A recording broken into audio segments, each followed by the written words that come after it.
Hello guys, मैं रचित रावत स्वागत करता हूं आपका क्लास 10th मैथ की फुल सीरीज के लेक्चर नंबर 36 में। आज का लेक्चर हमारे लिए बहुत ही ज़्यादा इंपॉर्टेंट होने वाला है, क्योंकि आज से हम शुरू करेंगे चैप्टर नंबर 4 क्वाड्रेटिक इक्वेशन, जिसको हम कहते हैं द्विघात समीकरण। ये चैप्टर हमारे लिए बहुत ही ज़्यादा इंपॉर्टेंट है, क्योंकि बोर्ड के प्रोस्पेक्टिव से इस चैप्टर में से कम 6 मार्क्स का क्वेश्चन आता ही आता है। एक क्वेश्चन हमें मिल सकता है इससे 4 मार्क्स का, और दो मार्क्स के। ओके, टुडे की आज की वीडियो में हम देखेंगे इंट्रोडक्शन ऑफ क्वाड्रेटिक इक्वेशन, और आई कैन से द्विघात समीकरण। आज से हम अपनी वीडियो में एक चेंज छोटा सा और लेके आ रहे हैं, हम हिंदी और इंग्लिश दोनों यहीं पे पढ़ाएंगे। सबसे पहले क्वाड्रेटिक इक्वेशन यानी कि द्विघात समीकरण होती क्या है। सो जिन भी इक्वेशंस को A X square plus B X plus C is equals to में जीरो, अगर आपने मेरे से सेकेंड चैप्टर पॉलिनोमियल पढ़ा है, तो वहां पे मैंने आपको बहुत ही अच्छे से बताया था कि linear equation, quadratic equation, cubic equation क्या होती हैं। अगर आप भूल गए हो तो मैं आपको रिमाइंड करवा दूं कि जिस भी इक्वेशन की मैक्सिमम पावर, यहाँ पे आप देखोगे x की पावर 1 है और यहाँ पे x की पावर 2 है, तो इसकी जो मैक्सिमम पावर है वो 2 है। तो जिस भी इक्वेशन की मैक्सिमम पावर 2 होती है, उसको हम कहते हैं quadratic equation. Okay, so power 2 होती है, क्वाड्रेटिक इक्वेशन होती है, ठीक है।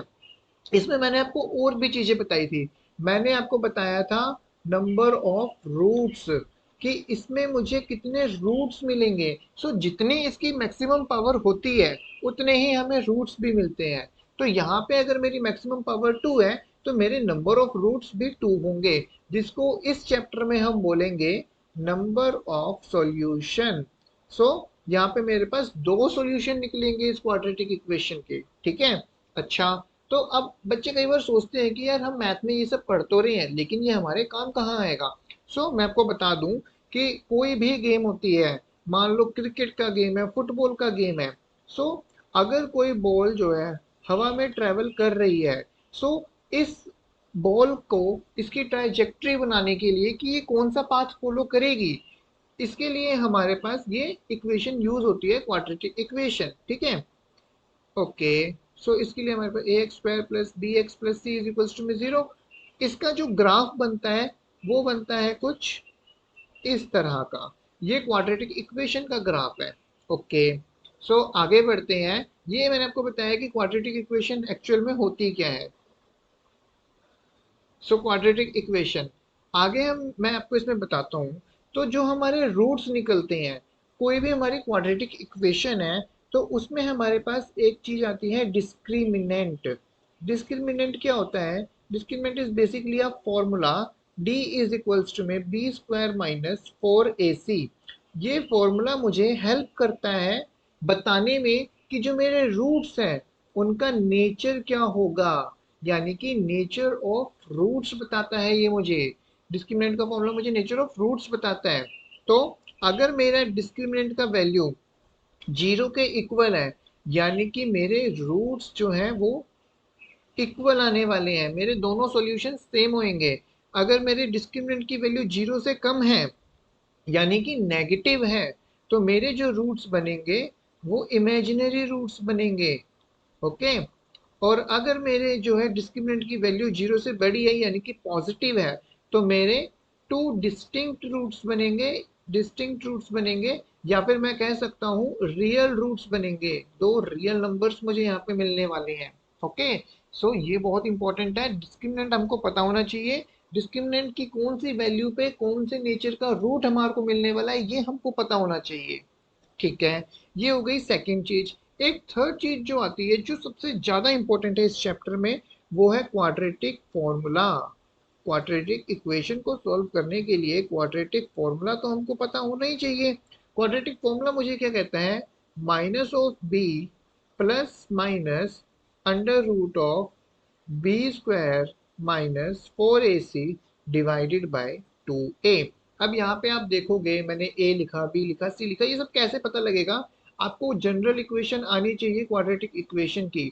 ए X square plus B X plus C is equals to में जीरो। यहाँ पे जो मेरा a b और c है, ये वैल्यूज मैं इक्वेशन से एक्सट्रैक्ट करूंगा, यहाँ पे पुट करूंगा, मेरा जो है आंसर आ जाएगा, मेरे को रूट्स मेरे इक्वेशन के मिल जाएंगे। एक एग्जांपल लेके दिखाता हूँ। मान लो मेरे पास है equation 2x² plus 4x plus 1 is equals to में 0। By the way this equation is not valid. Let me validate this. So let me adjust 4 here. Maybe still it's not valid, but let's go to the example.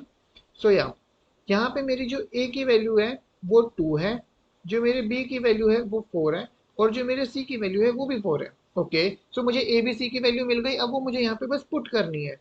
So minus of b की value हो गई मेरी 4 plus, अच्छा यहाँ पे जब मैं plus minus लिखता हूँ तो यहाँ पे मैं दो केसेस लिखता हूँ कि एक बार मैं वैल्यू प्लस की लेके चलूंगा और एक बार मैं वैल्यू माइनस की लेके चलूंगा। ओके, तो फर्स्ट केस में प्लस की लेके चला मैं, रूट बी स्क्वायर यानी कि 4 का स्क्वायर यानी कि 16 माइनस 4 ए मल्टीप्लाई, ए कितना आ गया 2 और सी कितना आ गया 4, ओवर में 2 मल्टीप्लाई ए की वैल्यू कितनी है 2, ये हो जाएगा minus of 4 plus under root 16 minus 4 4 16 two 32 divided by 4। अब आप यहाँ पे देखोगे minus of 4 plus under root में माइनस का 16 बच रहा है। तो जो मेरा यहाँ पे जो माइनस का 16 बच रहा है, रूट के अंदर कभी भी माइनस का साइन आ ही नहीं सकता, इसको हम सॉल्व नहीं कर सकते। तो ये मेरे पास बनेगा इमेजिनरी रूट्स। ठीक है, तो इसके इमेजिनरी रूट्स मेरे पास आएंगे। सो मैंने आपको इस चैप्टर में तीन चीजें बताई मेन। सबसे पहले कि क्वाड्रेटिक इक्वेशन की जनरल फॉर्म, क्वाड्रेटिक इक्वेशन होती कैसे है, वो दिखती कैसे है। देन डिस्क्रिमिनेंट फॉर्मूला जो हम यूज करते हैं बताने के लिए नेचर ऑफ रूट्स, की रूट्स का नेचर कौन सा है, वो इक्वल रूट्स है, डिस्टिंक्ट रूट्स है, इमेजिनरी रूट्स है। And third one is the quadratic formula, minus of B plus minus under root में डी ओवर में 2a। ये बहुत ही ज्यादा इंपॉर्टेंट है, अगर आपको ये चीजें बस पता है तो ये चैप्टर आपका बहुत इजीली होने वाला है। आई होप गाइज आपको ये सब चीजें समझ आई होंगी। अगले लेक्चर में हम करेंगे एक्सरसाइज 4.1 का first and second question. So stay tuned, subscribe कर लो ताकि कोई भी वीडियो आपकी मिस ना हो। I hope guys you enjoy the learning, keep learning, thank you guys।